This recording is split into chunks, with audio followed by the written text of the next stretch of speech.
Hello and welcome to this video. I apologise if I look a bit shiny. It is very hot today here and my studio, which is freezing cold in the winter, is absolutely boiling hot in the summer. I've now discovered this. On this video, I am going to be going through my 10 favourite compilation albums.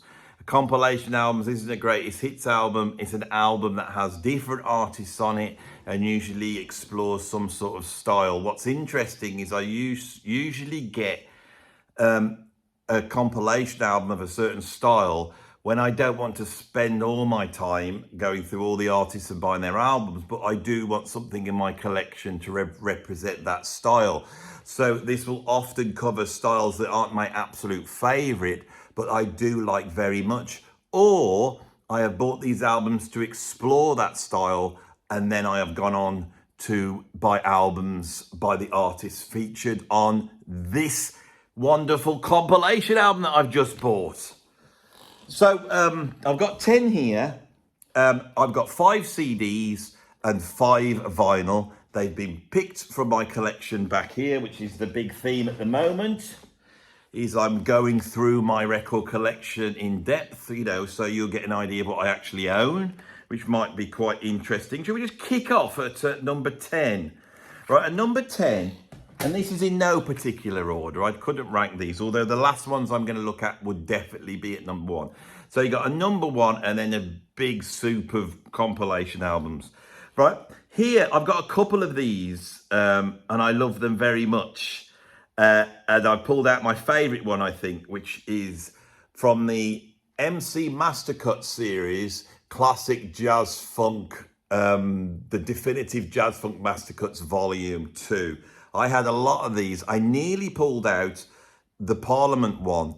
Mastercuts did a Parliament Funkadelic one. It had no Parliament Funkadelic. It looked at the Brides of Dr. Funkenstein, Fred Wesley. It looked at, Zap, all these sort of P-Funk bands surrounded it. That's great, but it doesn't really represent what these albums represent. So this album came out in 1991. That was the height, and right at the beginning, the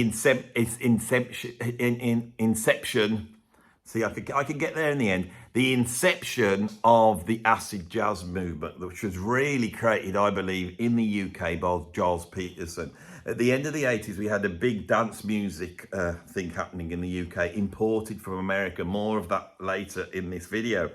And Giles Peterson started to play old jazz records. He started to play Sidewinder by Lee Morgan. And people started to go out and dance them. And it created this thing called acid jazz.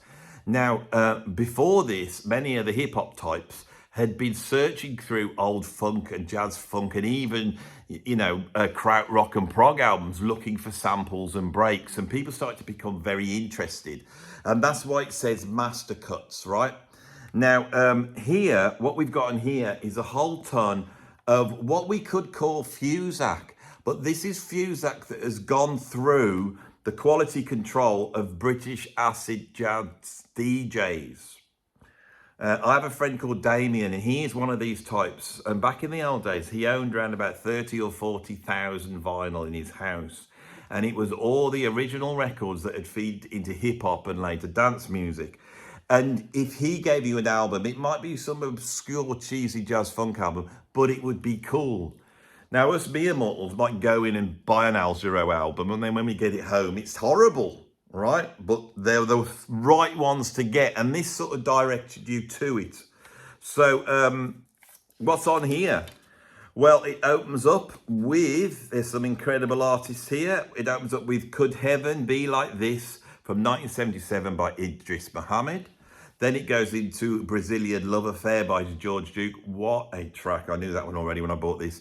Then we get Easy by the aforementioned Al Jarreau.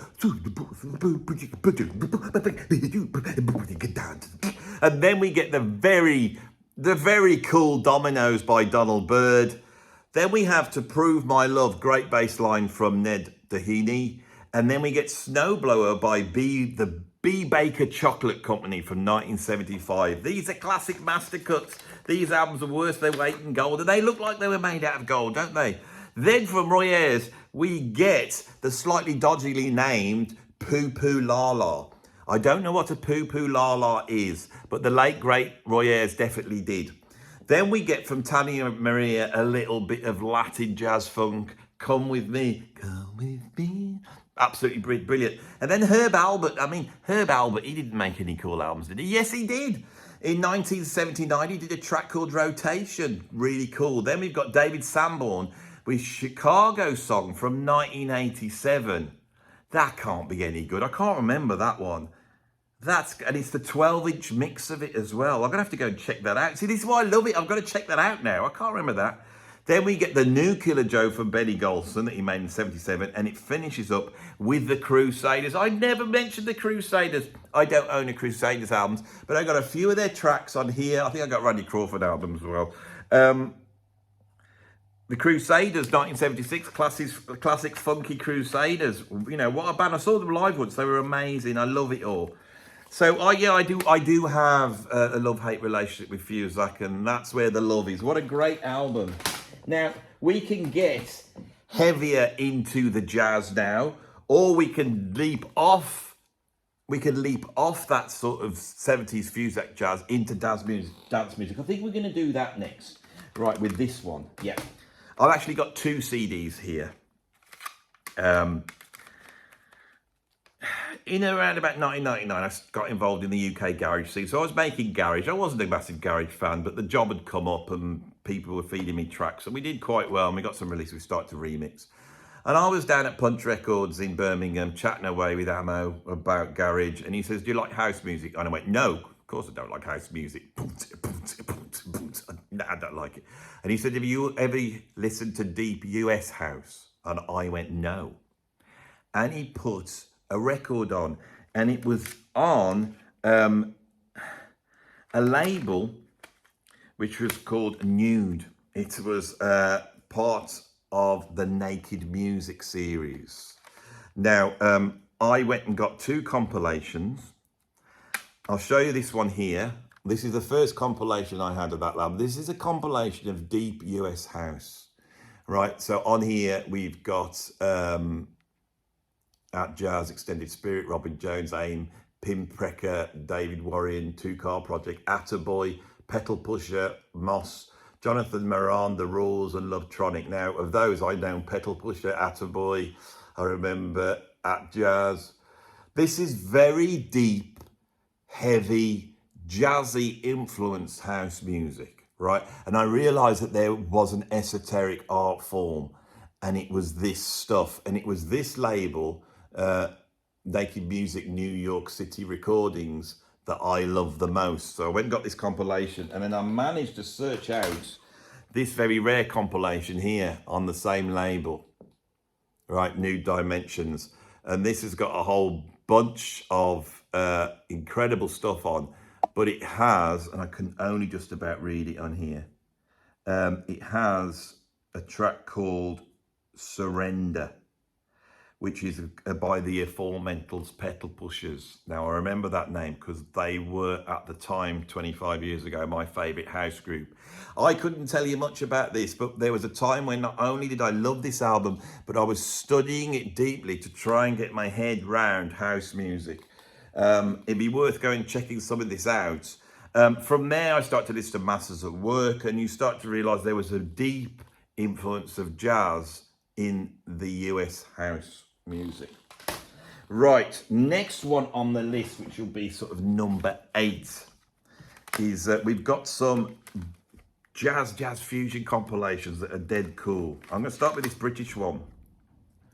Pyrotechnics. This came out in 1992, and after that great big surge of British jazz that Courtney Pine brought in, and then it was you had like Tommy Smith, and then you had Andy Shepherd. These artists came in the 80s, and jazz had a renaissance, very similar to the Wynton Marsalis thing that was going on in the States. And then a second generation came in. In a way, they were more interesting. And this album captured that second generation. On here, we've got Orphy Robinson, we've got Django Bates, Tony Remy, the great jazz fusion guitarist. We've got Sylvan Richardson, who at the time was playing guitar with Simply Red. And I think here he was playing a six-string bass. Great stuff from Sylvan. And Sylvan suddenly sometimes pops up on my Facebook and says a few critics. He's still around doing stuff. Tommy Smith, as I said, and then there's 2 tracks by the Mondesir brothers. Now, I bought this CD for those 2 tracks by the Mondesir brothers, 10 Worlds and the Fantastic Four. This was a trio formed by Mark Mondesir and Mike Mondesir, and they had Hawaii Gonji, I think, on guitar. Hope I've got that right, who was then followed up by Mona Zam. And this was like a British Mahavishnu orchestra. It was my chance to see music like that live. So I would follow this band around trying to see them play. They never really made an album. The closest we got was this, and there was a compilation album that came out, and I nearly pulled it out, Certain Kind of Freedom.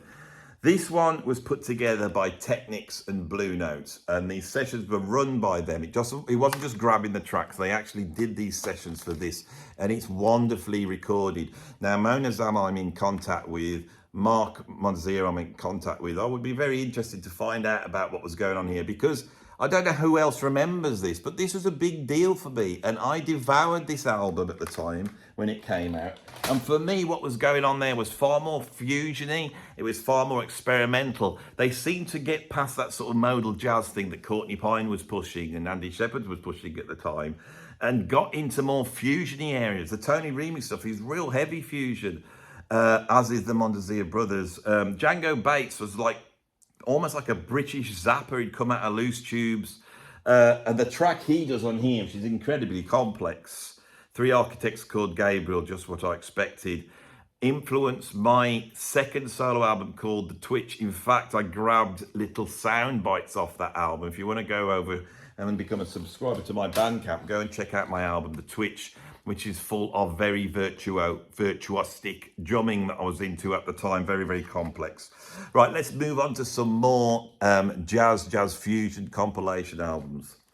This one is absolutely fantastic. It's a compilation on soul jazz music from 1994 from the Strata East.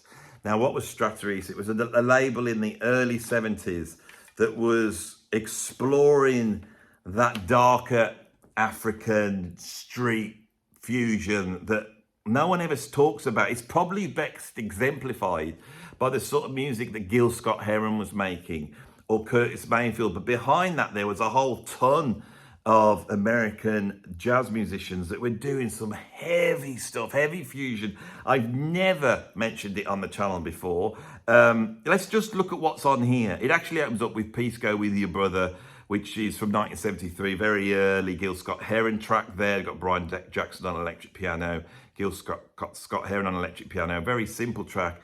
And then we get into a version of Well You Needn't by Larry Ridley. We got Sonny Fortune, Cornell Dupree on electric guitar, Sonny Fortune on alto sax, Larry Ridley on electric bass, Honor G. Alan Coombs on keyboards, Grady Tate on drums. Right, this is followed up by Prince of Peace by Pharaoh Saunders. We've got Billy Hart and drums, Howard Johnson. You get the picture. This, all that heavy stuff. There we got Larry Ridley again with Changa Chiyako.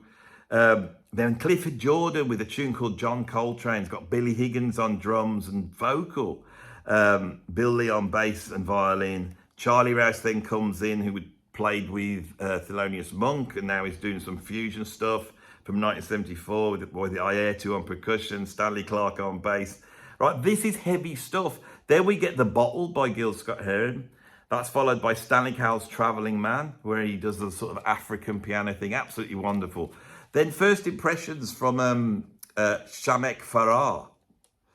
Okay, this is followed up by Billy Parker's Fourth World with Dance of the Little Children that features Cecil McBee on bass, Billy Parker on drums, Donald Smith on piano and vocal, Ronald Bridgewater on tenor sax, and Cecil Bridgewater on trumpet. We then get the legendary Clifford Jordan on tenor saxophone with Stanley Cowell, Billy Higgins. And then right at the end, we've got a track by the Heath Brothers. Now, the Heath Brothers was basically a band formed around the brothers of Percy Heath, who was a bass player with the Modern Jazz Quartet, and then adding his brothers Jimmy and Albert on flute and drums with the addition of Stanley Cowell. They had a very, very funky fusion band. Yes, Percy Heath had a fusion band called the Heath Brothers. That is a heavy album, but it's not as heavy as this compilation album.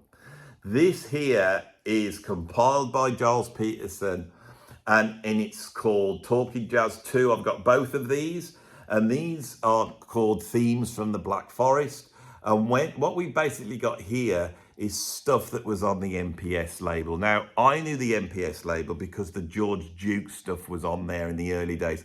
I think some of the John Ponty stuff. But the European jazz that is on here is wild, absolutely wild. I can't read this very well. I'm going to have to open it up and have a look at this side. We've got the Dave Pike set. Wolfgang Dornier's on here. Johnny Turpin, D.D. Barry and the Movements. We've got Nuts Vessa Train. We've got Catch Up. We've got the Dieter Reith Trio, Karel Velebny, Francie Bolland. We've got Third Wave with their version of Cantaloupe Island, and then Karen Krog with his version of Maiden Voyage. And then right at the end, a little bit of George Duke just to bring us back down to earth. This is wild stuff. It's funky and strange. You've got people playing like, you know, I think Dave Pike is playing some vibraphone, but he's passed it through a guitar and it's distorted and it's incredible. This is out there jazz, but it's funky. Giles Peterson was always able to locate these weird tracks, wasn't he? So that's the CDs done. Brilliant stuff. These are all going in the car now. I'm going to be listening to them. Right, let's get to the vinyl. Okay, now I have pulled one. I've got loads of these, and I've just chucked a load out. I've kept this one because I like the cover. It's quite psychedelic and 70s. And what this is one of those 70s sort of compilation albums that would turn up, you know, for very little money. They were usually given away when you bought a stereo, and they have ended up in the bargain bins of various charity shops around the country. I've got tons of these. They're aligned with the Top of the Pops albums, and they also align with all those Jeff Lubb albums like the Greatest Science Fiction Themes, or Manuel and the Mountains, or Big War Movie Themes. Here we actually have a collection of what you could call middle of the road stuff, but it's not middle of the road. There's some incredible things. Now, the reason why I bought this album, because it was for 50p, was because I saw that Brian Bennett had got a version of Wichita Lineman. And this is off the album The Illustrated London Noise. On that album he also does Chameleon, he does In the Heat of the Night, he does Rocky Raccoon, Ticket to Ride. Now Brian Bennett is the virtuoso drummer that came to fame in The Shadows, okay? He also played on many of the tours that Larry Parnes put together in the early 60s, and actually drummed for my father-in-law Peter Wynn. I was once at a drum event, and I met Brian Bennett, who was hanging out with Clem Catini, another great British session drummer, and my wife was able to chat to him about him playing for my father-in-law. But what's interesting is that when it got to the 70s, he started to make jingles and library music and started to do this stuff, and it's as funky and deep. It's incredible stuff. I think he did like a science fiction Star Wars album, and that's become a cult classic. This stuff's incredible. But we've also got Ron Goodwin in his orchestra doing the Gypsy Fiddler. We've got a weird version by Helmut Zacharias of Light My Fire. Right, what else have we got? Mr. Ackerbilt doing some good old trad jazz, Basin Street Blues. Barvo Brasso doing When I'm 64. I bet that's so cheesy. And George Martin's produced that. What else have we got on here? Frank Purcell and his orchestra doing Hey Jude. We've got Chico Arness. I've got a Chico Arness album. It will be coming out at some point, where he does versions of Led Zeppelin and all sorts of stuff. And he's like a sort of cut price Edmundo Rosso in a way. I love all this stuff. This brilliant. You can still get these albums. And what a wonderful cover that is. All right. Recommended 14 and 5. What the hell's that mean? Is that's 14 shillings and 5 pence? I don't know. See, got it for 50p at a charity. So got a whole ton of these, and I used to use them to sample from back in the days when I was doing garage and house. You know, I wanted a string section. I'd just go and try and grab something off there. Right, here's a few that let's just get down here. Right, I have a ton of things like this. right? This is not music. This is a compilation on the Decca label in mono of various comedy routines. I have a lot of this sort of stuff, as you would probably guess. We've got Marty Feldman with The Great Bell, Frankie Howard doing his 10 Guinea Cruise, Spike Milligan with Cold Porridge, The Goons with E-R-O-R, Benny Hill with the Sunday Bend, Spike Milligan with Pontius Cack Story, Kenneth William with Hand Up Your Sticks, Spike Milligan with Holy Smoke, Paddy Roberts, who the hell's that, with The Ballad of Bethnal Green. I'm going to have to look him up when I get home. The Missing Page by Tony Hancock. Oh, what a series episode that was. And the thing with The Missing Pages is he goes to the library, he's trying to describe this book that he's read, but he's not allowed to speak because it's a library, so he has to act it out. How the hell they got that onto a vinyl record, I don't know. The Great Man's Story of Spike Milligan, and finishing off Father and Son by Peter Cook and Dudley Moore. I have a whole ton of things like this, and I absolutely love them. The world of British comedy, absolutely wonderful stuff. This album belonged to my dad. And when I became interested in music, I searched through his album collection, and there were certain albums that I found very interesting, and this was one of them. It's called Blues and Jazz, 25 Atlantic Years. This is a compilation of blues and jazz records on the Atlantic label. Now, unbeknownst to me, I did not know that Nesui and Ahmet Ertgun, who formed Atlantic Jazz, were so important in the history of Black American music, blues and jazz, and they signed up so many incredible artists, and eventually they paved the way to sign up bands like Yes and Led Zeppelin.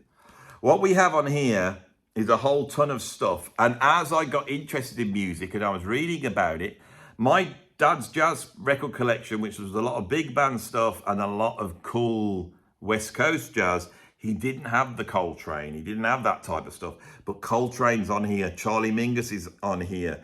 So on here we've got, on side one, some blues.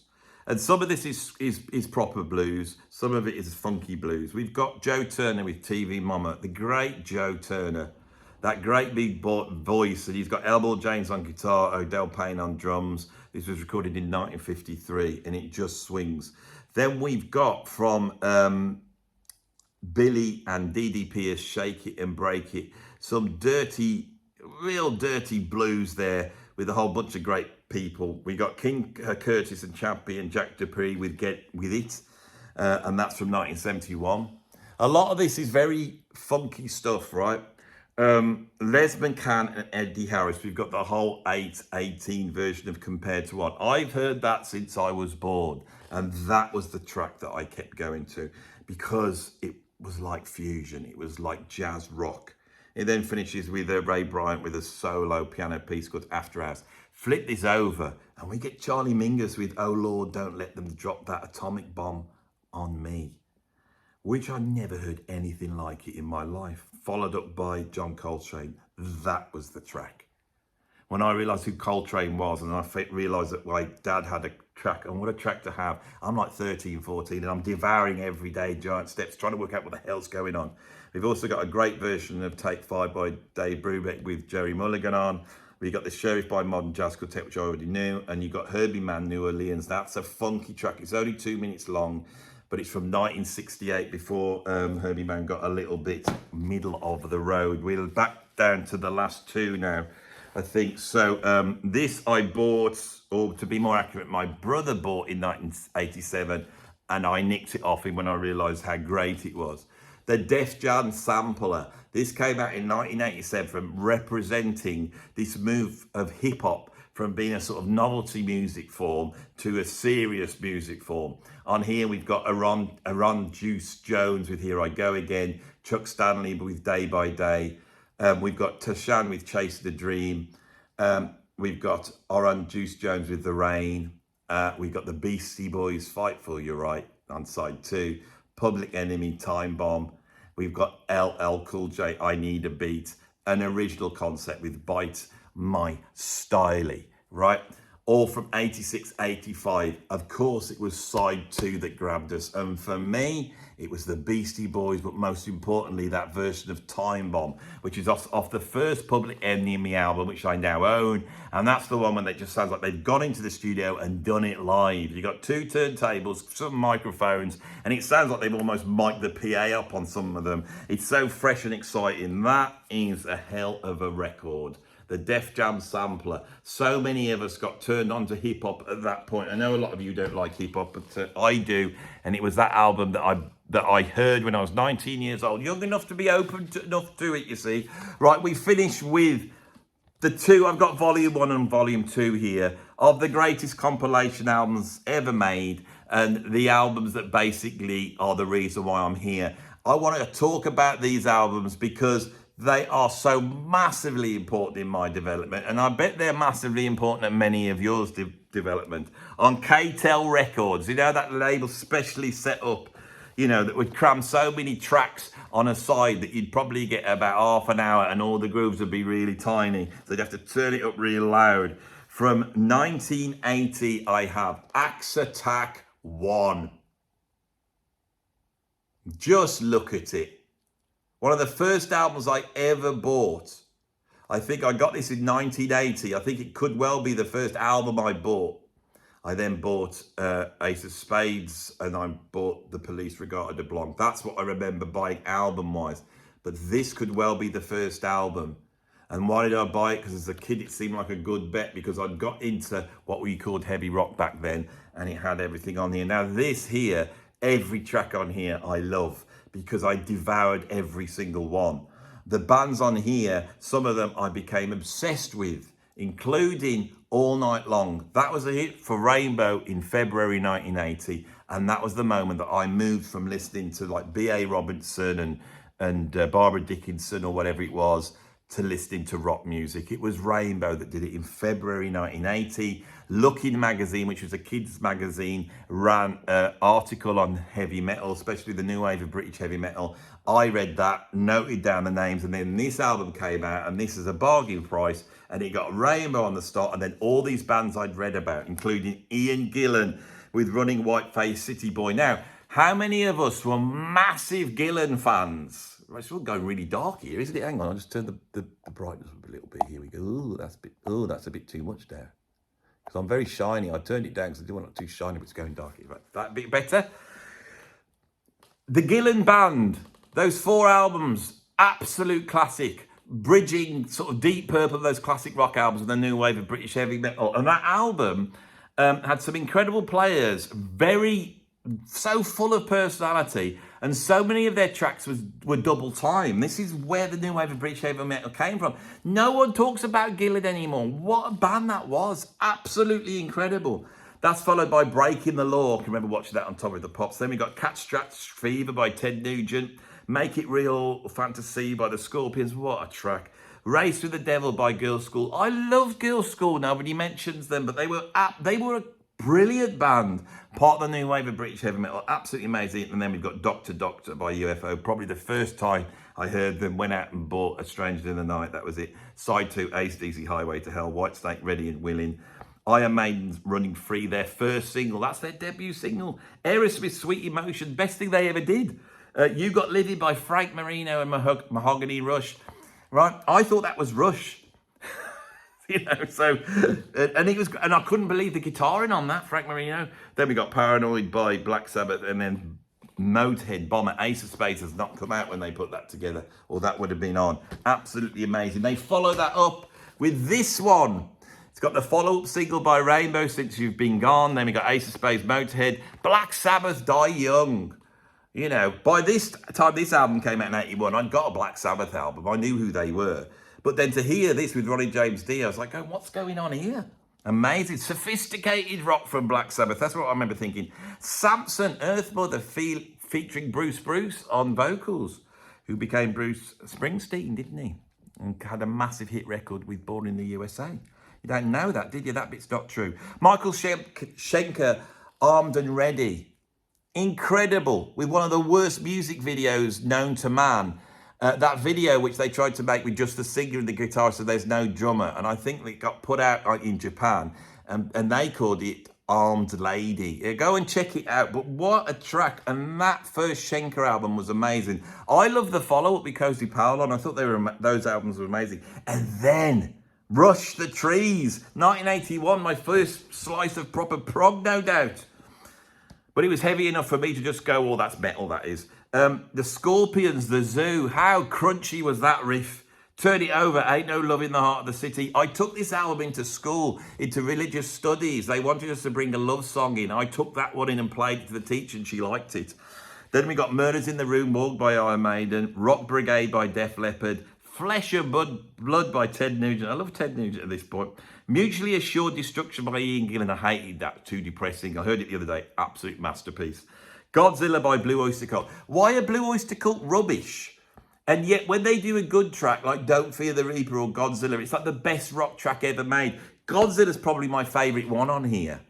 All right, I don't understand Blue Oyster Cult. And then they buy the album, it's just sort of insipid rock. Mystery Train by UFO. Brilliant. And then we finished with United We Stand, which was a hit record here. I can remember them on Top of the Pops. Axe Attack.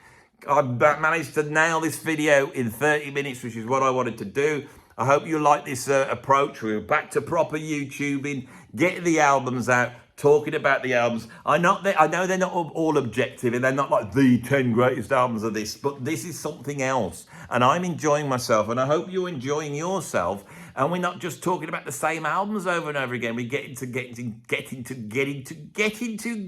into some new areas, which is what it's all about. That's it. I'm going to go and stick these back in so they're in their rightful place. I'm keeping the place tidy. I am not going to lose my alphabeticization. Someone said that's not the word the other day on the comments, some clever person. But I don't care. I'm keeping it. Alphabeticization. I think I've even made it more long-winded than that. I think we're done here. If you like this video, stick a like on it. If you want to see some more, you can subscribe. If you want to support me on PayPal, you can. And you can also become a member of my Patreon. You can become a member of this YouTube channel. There's so many things, depending on what you want out of life. And that's what it's all about, isn't it? Is what you want out of life. And what we want out of life is love and unity and music and memories and happy stuff. So let's get back to that if we can, and stop worrying about all the horrible stuff that's going on out there. So thank you for watching. I'll see you on the next one.